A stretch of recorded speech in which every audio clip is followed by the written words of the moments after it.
लड़की क्यों कहती थी ऐसा? लड़की ने कहा कि अभी मैं आपको कुछ ऐसा दिखाने वाली हूँ जिसे देखते ही आप शादी के लिए मना कर देंगे। आपसे दो को दिखाया था, उन्होंने ऐसा ही किया। मेरा नाम अजीत है, मैं एक मैकेनिकल इंजीनियर हूँ। मैं स्वभाव से बहुत ही रिजर्व हूँ, इस कारण कभी मेरी लड़कियों से न ज़्यादा दोस्ती रही, न ही कोई मेरी गर्लफ्रेंड बनी। अब मेरी जॉब लग गई थी और घरवाले अब शादी की बातें करने लगे।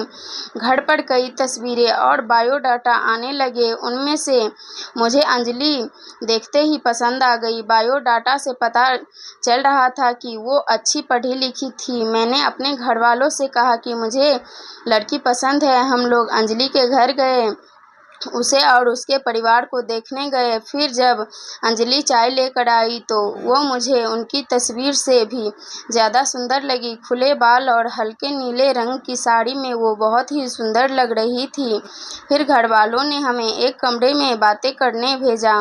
कमरे में वो चुप थी, उनके चेहरे पर इतनी खुशी नहीं थी। मेरा दिल धड़क रहा था, मुझे लगा कि उसे मैं पसंद नहीं हूँ। फिर मैंने ही बात शुरू करते हुए कहा कि आप क्या करती हैं? उसने मेरी तरफ घूर कर देखा और कहा कि आपने बायोडाटा देखा नहीं तो मंगाया क्यों था?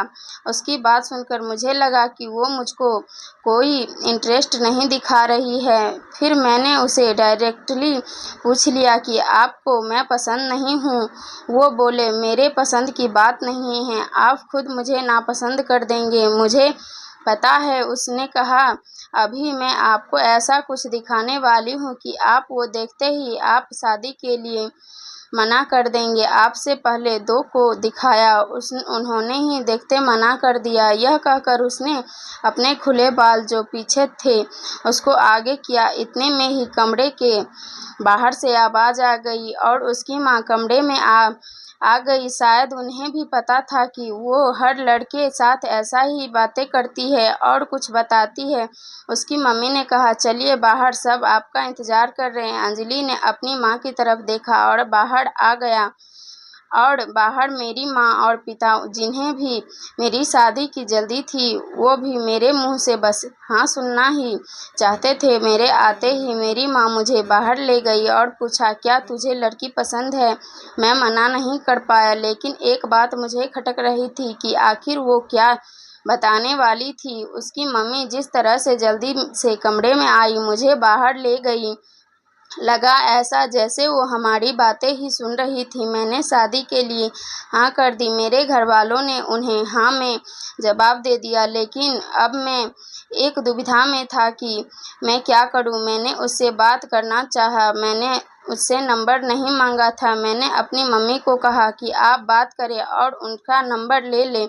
मम्मी ने अंजलि की मम्मी से फ़ोन पर बात की और अंजलि का नंबर मांगा, लेकिन उन्होंने यह कहकर मना कर दिया कि अंजलि का फ़ोन अभी ख़राब है। मम्मी यह भी कह रही थी कि वो लोग शादी के लिए जल्दी कर रहे हैं। इन सब बातों से मेरे मन में कुछ अजीब सवाल आने लगे।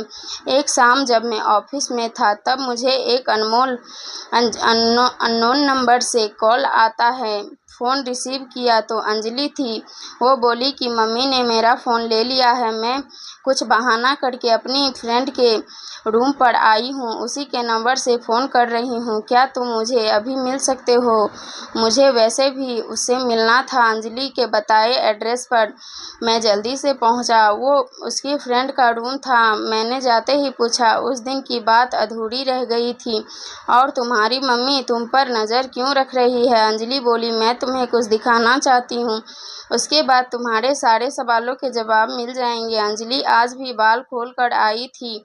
वो पीछे मुड़ी और उसने खुले बालों को पीठ से आगे की ओर किया। तब मुझे पता चला कि वो क्या दिखाना चाहती थी। उसकी गर्दन पर एक टैटू था, सुयश नाम का। अंजलि बोली कि मैं एक लड़के से प्यार करती थी और हम दोनों शादी भी करना चाहते थे। मैंने उसी के नाम का टैटू करवाया था। यह बात मैंने अपने घर वालों को भी बताई थी और वो तैयार भी हो गए थे, लेकिन सुयश ने मुझे चीट किया। वो मेरे अलावा भी किसी और को डेट कर रहा था और वो लड़की पैसे वाली थी, इसीलिए उसने मुझे छोड़ दिया।